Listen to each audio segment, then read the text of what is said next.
Hi friends, మేము ఒక పల్లెలో 4 ఏళ్ళు ఉండాల్సి వచ్చింది. మా ఇంటికి ఎదురుగానే ఒక చింత చెట్టు ఉంది, పెద్ద చెట్టు. అది ఊరి చివరి ఇల్లు అవటంతో అక్కడ రాకపోకలు చాలా తక్కువ. మేము ఎప్పట్లాగే టౌన్కి వెళ్ళి ఇంటికి కావలసిన సామానులు తీసుకొని బయలుదేరాం. ఆ రోజు అమావాస్య ఆదివారం. దారి అంతా దట్టమైన చెట్లతో నిర్మానుష్యంగా భయంకరంగా ఉంది. బస్సు దిగి మా అమ్మ నేను వస్తున్నాం. మమ్మల్ని ఎవరో వెంబడించినట్లు అనిపించసాగింది. అమావాస్య మబ్బులో ఏమి ఎక్కడుందో అర్థం కావట్లేదు. అలా వస్తుండగా అక్కడ పిల్లి ఎదురైంది. దాన్ని చూస్తే గుండె వేగం మరింత పెరగసాగింది.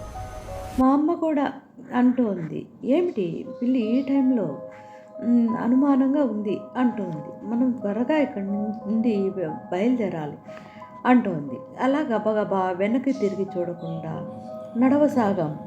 కొద్ది దూరంలో ఒక మర్రి చెట్టు కింద ముగ్గురు ఆడవాళ్ళు రొట్టెలు కాల్చుకుంటున్నారు, ఎర్ర చీరలు కట్టుకొని. అమావాస్య రోజు మర్రి చెట్టు క్రింద రొట్టెలు కాల్చుకోవడం ఏంటి, అంతా మాయలా ఉంది అని అనుకుంటుండగానే ఆ ముగ్గురు ఆడవాళ్ళు చెట్టుపై ఉన్నారు. ఏమిటి, ఎప్పుడెక్కారు చెట్టు వీళ్ళు? అమ్మ పద, మనం అపాయంలో పడ్డాము అని మా అమ్మతో భయంతో అంటున్నాను. ఒళ్ళంతా చెమటలు పట్టసాగాయి. అంతలో ఆ 3 ఆకారాలు, రండి మీరు కూడా రొట్టెలు తిందురు కానీ అంటూ జుట్టు విరబోసుకొని పక్క పక్క నవ్వుతూ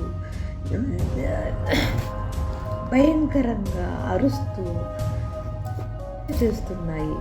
ఫ్రెండ్స్, ఈ రియల్ స్టోరీ మీకు నచ్చినట్లయితే లైక్ చేయండి, షేర్ చేయండి, సబ్స్క్రైబ్ చేయండి. ఫ్రెండ్స్, మేము గబగబా ఇల్లు ఎలాగోలా చేరుకున్నాము. ఫ్రెండ్స్, మాకే అర్థం కావడం లేదు ఎలా ఇల్లు చేరాము. ఇది ఫ్రెండ్స్, బాయ్ ఫ్రెండ్స్.